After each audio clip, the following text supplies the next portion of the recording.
लगातार ये कोशिश रहती है कि जितने भी देश में ऐसी दरगाहें या संतों के मठ हैं उनको आपको नए तरीके से हम दिखाएं और क्या क्या उनकी मान्यता है, क्योंकि हिंदुस्तान जिसका नाम है वो प्यार मोहब्बतों की एक मिसाल कायम करता है।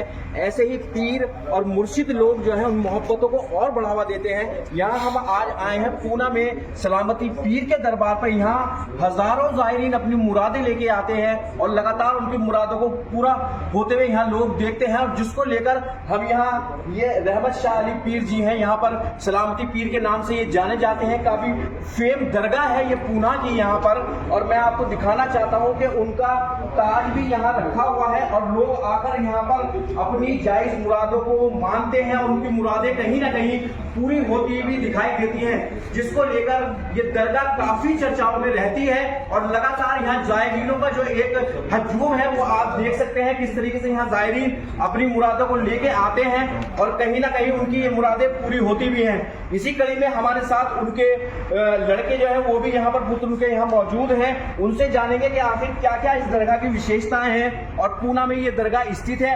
तो लगातार आपको एक अच्छी और नई चीज हम दिखाने की कोशिश करते हैं। तो आखिर हम उनसे जानेंगे कि आखिर ये इसकी दरगाह की विशेषता क्या है। जी, क्या सबसे पहले तो आपका हमारे चैनल में बहुत बहुत स्वागत है, और क्या इस दरगाह की विशेषता है ये बताइए आप। अस्सलाम वालेकुम रहमतुल्लाहि व बरकातहू। खासतौर पर आपके चैनल यूपी से जो नेशनल चैनल है, जिन्होंने पूना में गेहू रोड के अंदर जो आके दरगाह का पूरा मुआयना किया, इसलिए मैं आपके चैनल का बहुत बहुत तहे दिल से शुक्रिया अदा करता हूँ। खासतौर पर सलामती पीर रहमतुल्लाह अलैह के बारे में आपको मैं कहूँगा, हज़रत का ये मामला रहा कि हमने उनकी ज़िंदगी के अंदर इनको 16-17 साल ईशा की नमाज के बाद ही जा नमाज पे जाया करते थे, फजर तक के रात भर इबादत में रहा करते थे। ये उनका एक बहुत बड़ा मामला रहा। महाराष्ट्र नहीं, पूरे हिंदुस्तान में हिंदुस्तान के कई भाग भी इनके कई मुरीद हैं, बहुत मानने वाले लोग हैं। यहाँ पर खास तौर पर देखा गया कि नौकरी के लिए जिस किसी को भी कोई अर्जी डालता है और उसको फौरन नौकरी का अल्लाह के करम से, उनकी दुआओं के बरकत से नौकरी मिल जाती है। कैंसर के पेशेंट्स यहाँ पे बड़े पैमाने पे आते हैं, हैंडीकैप लोग, आज कई ऐसी चीज़ें, कई मिसालें अगर मैं कहूँ तो दिन भर लग जाए इनके बारे में कहते हुए, कि कई लोग ऐसे आते, अर्जी डालते और दुआएं पूरी होती है। अपने आप में एक विशेष बात है। हमने कई चीज़ें यहाँ देखी है, खासतौर पर रात के वक्त में जो ईशा की नमाज के बाद लोग आते हैं और उस वक्त के ऊपर मामूल का जब टाइम होता है उस वक्त के ऊपर कई लोग आते हैं। कई करिश्मे हमने देखे कि कोई घूम गया और यहाँ पे अर्जी डाली और मिनटों के अंदर उनका फोन आना, जवाब आना, ये अपने आप में एक बड़ी बात है। मुसलमान तो मुसलमान, कई हिंदू इस दरगाह को मानते हैं। तो यहाँ की चादर, जब पहली चादर चढ़ती है, कोली समाज के जो लोग हैं इस गांव के, वो लांगे फैमिली वो चढ़ते पेश करती है।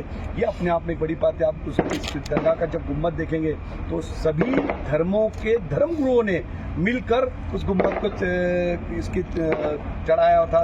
उसकी ये अपने आप में एक विशिष्ट बात थी। उरूस का जब वक्त आता है कि 16वां रोज़ा यानी मक्का फतेह वाला दिन, ये अपने आप में एक बड़ी बात है। इनका जन्म 15 अगस्त 1947 दिन जुमा, 16वां रोज़ा उस दिन हुआ। इत्तेफाक से शादी हुई, दिन जुमा था। पर अटैक आया, कोमा में गए, दिन जुमा था। दुनिया से पर्दा गए, दिन जुमा था। 40वां आया, दिन जुमा था। बरसी आए, दिन जुमा। इत्तेफाक जुमा का जो मामला रहा, तो इसीलिए 16वां रोज़े को मक्का फतेह वाले दिन यहाँ पे रोज़ा इफ्तार का बड़ा प्रोग्राम होता है। पूरे महाराष्ट्र भर से लोग आते, कई मिनिस्टर्स आते, कई सेलिब्रिटी आते, कई सेलिब्रिटी जो इनके मुरीद है ये आते, दुआएं मांगते हैं और अपने आप में एक बड़ी बात होती है। और शरीयत को पाबंदी में रखते हुए आप देख सकते हो कि सामने एक मस्जिद है। इस मस्जिद के अंदर 5 वक्त नमाज है। नमाज का वक्त के 5 मिनट पहले दरबार खुलती है, बराबर नमाज होती है। एक नमाज का मामूल है, हर चीज़ में कुरान की तिलावत है वहाँ यहाँ पे होती है। ये सारी चीज़ों को लेकर इस दरबार के अंदर मामला किया जाता है। उरूस होता है फजर से पहले दरबार के अंदर। जैसी अजान का वक्त होता है अजान से पहले सारा प्रोग्राम इनको वो किया गया, क्योंकि इनका एक पूरा मानना था जब जब तकलीफें आई, जब जब कोई मुसीबतें आई, तो ये इनके मुरीदों को कहते कि जानमाज पे जाओ, मुसल्ले पे जाओ और खूब दुआ के मांगो, और ख़ास तौर पर ताज्जुद के वक्त पे जाओ। इनका खास कहना था। कोई भी ऐसी बात है कि अल्लाह तबारक व तआला तुम्हारा इतना रहम दिल है, इतना मोहब्बत, ये 70 माओं के भी प्यार करने वाला तुम्हारा अल्लाह। और अल्लाह तबारक व तआला ने कहा कि ए गफलत की नींद में सोने वाले, चौक के उठो और मेरी खूब इबादत करो। तो अल्लाह ने चौक के कहा गया, उसके ऊपर खुलासा दुनिया में आने का मतलब मकसद क्या है, दुनिया में हम किस लिए, अल्लाह ने आंख क्यों दी, जबान क्यों दी, कान की, आंख मेरी है देख कोई और रहा है, जबान मेरी बोल कोई और रहा है, कान मेरे सुन कोई और। इस मामले को, इस ऊपर स्टडी का मामला रहा तो फजर का जैसी वक्त होता तो उन्होंने कहा कि सब चीज छोड़ना है, तुम अपने आप को नींद में से चौंक के उठो, नमाज पढ़ो। ताज्जुद के अंदर रो रो के आंसू गिरने के पहले जानमाज पे हमारी दुआएं कबूल होती, ये अपना मामला रहा।